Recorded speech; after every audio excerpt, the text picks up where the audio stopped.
Sahamadani TV, mutiara Islam, menyinari jiwa, mengajarkan hikmah dengan kalam Allah. Assalamualaikum warahmatullahi wabarakatuh. Berjumpa lagi di channel @salamadani TV. Saluran yang menyajikan berbagai info keagamaan, baik tauhid, syariah, ibadah, maupun muamalah. Setiap episode menyajikan sesuatu yang menarik untuk memenuhi kebutuhan Anda. Channel ini diproduksi oleh Strategic Communication Center, SCC, Fakultas Ilmu Komunikasi Universitas Islam Bandung, Fikom Unisba. Terima kasih atas dukungan Anda dan selamat menikmati, semoga bermanfaat. Wassalamualaikum warahmatullahi wabarakatuh. Assalamualaikum warahmatullahi wabarakatuh. Muslim harus bersyukur dan gembira menyambut Ramadan. Salah satu tanda keimanan adalah seorang Muslim bergembira menyambut Ramadan. Ibarat akan menyambut tamu agung yang ia nanti-nantikan, maka ia mempersiapkan segalanya, dan tentu hati menjadi sangat senang karena tamu Ramadan akan datang, bahkan akan lebih senang lagi jika ia menjumpai Ramadan. Hendaknya kita merasa khawatir akan dirinya jika tidak ada perasaan gembira akan datangnya Ramadan. Ia merasa biasa-biasa saja dan tidak ada yang istimewa. Bisa jadi ia terluput dari kebaikan yang banyak, karena ini adalah karunia dari Allah, dan seorang Muslim harus bergembira. Allah berfirman, "Qul bifadlillahi wa birahmatih, fabidzalika falyafrahu, huwa khairum mimma yajma'un." Katakanlah, dengan kurnia Allah dan rahmatnya, hendaklah dengan itu mereka bergembira. Kurnia Allah dan rahmatnya itu adalah lebih baik dari apa yang mereka kumpulkan. Quran Surat Yunus ayat 58. Lihat bagaimana para ulama dan orang soleh sangat merindukan dan berbahagia jika Ramadan akan datang.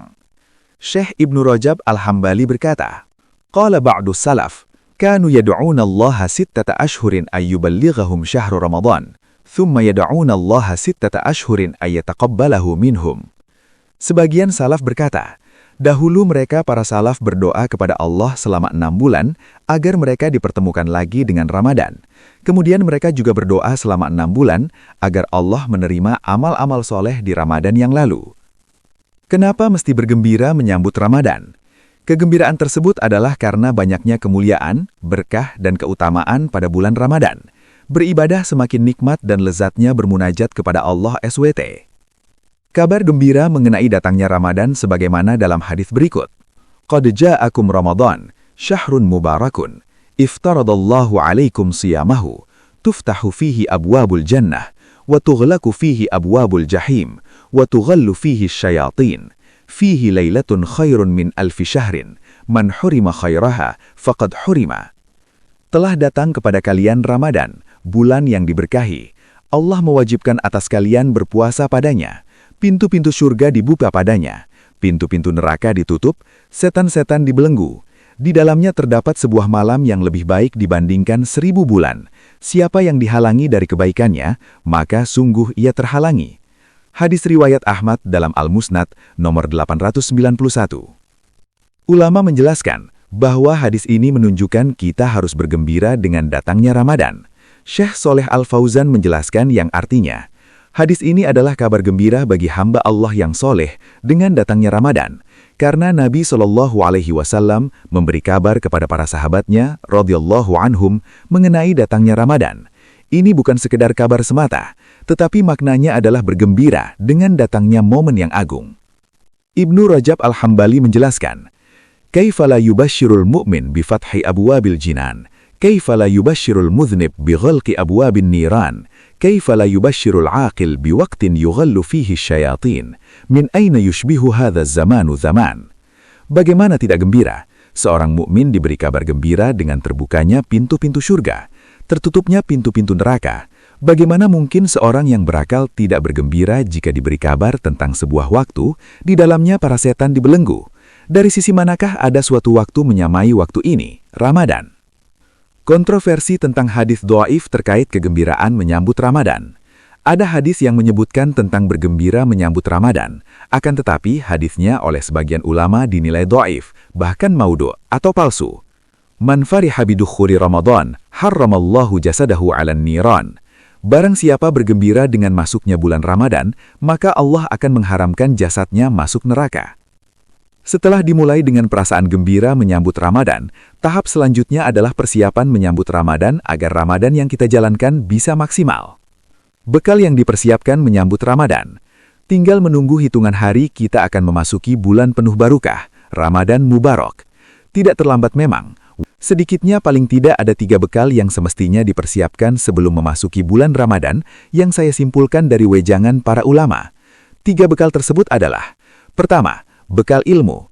Bekal ini amat utama sekali agar ibadah kita menuai manfaat, berfaedah, dan tidak asal-asalan.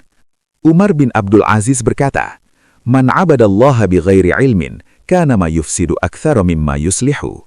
Barang siapa yang beribadah kepada Allah tanpa ilmu, maka dia akan membuat banyak kerusakan daripada mendatangkan kebaikan. Tidak tahu akan hukum puasa, bisa jadi puasa kita rusak. Tidak tahu apa saja hal-hal yang disunnahkan saat puasa, kita bisa kehilangan pahala yang banyak. Tidak tahu jika maksiat bisa mengurangi pahala puasa, kita bisa jadi hanya dapat lapar dan dahaga saja saat puasa.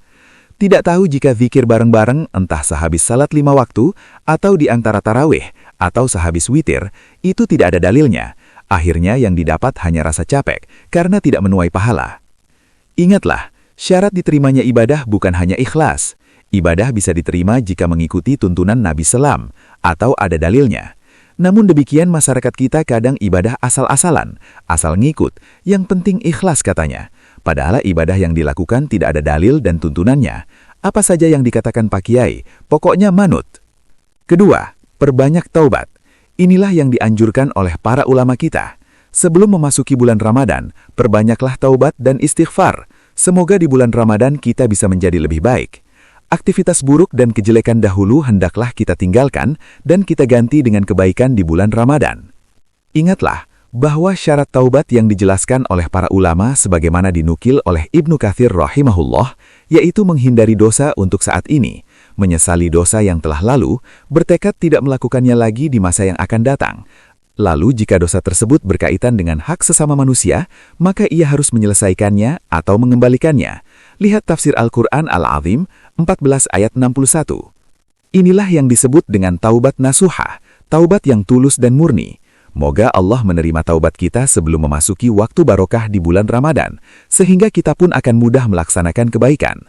Di antara doa untuk meminta segala ampunan dari Allah adalah doa berikut ini. Allahumma ghfirli khoti'ati wa jahli wa israfi fi amri, wa ma anta a'lamu bihi minni. Allahumma ghfirli jiddi wa hazli wa khota'i wa amdi, wa kullu dhalika indi.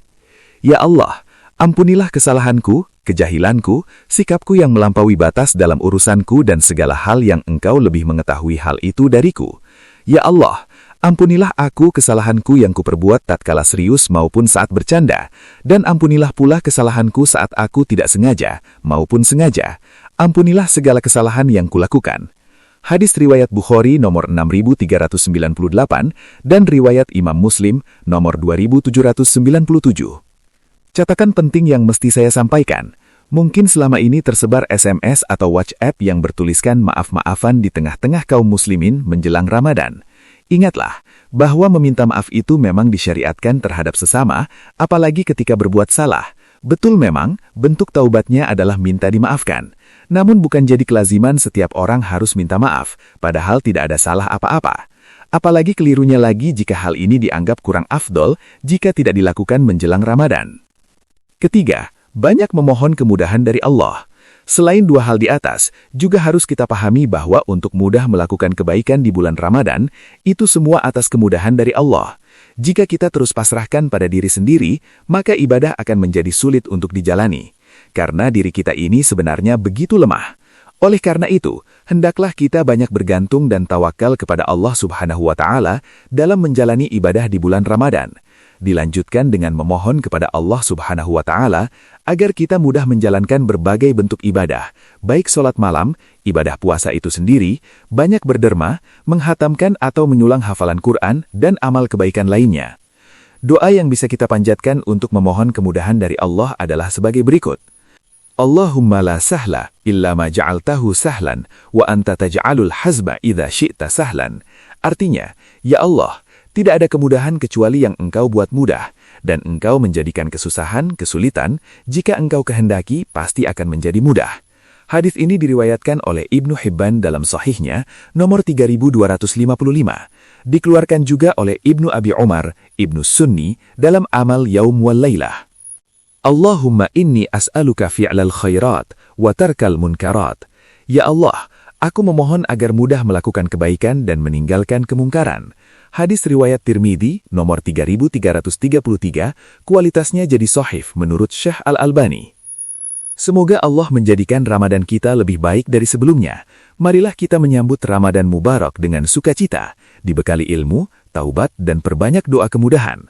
Alhamdulillahilladzi bini'matihi tatimmus sholihat. Demikian, semoga bermanfaat. Demikian episode kali ini. Terima kasih atas dukungan Anda. Semoga bermanfaat.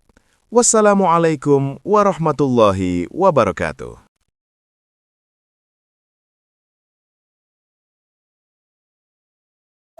Sahamadani TV, mutiara Islam, menyinari jiwa, mengajarkan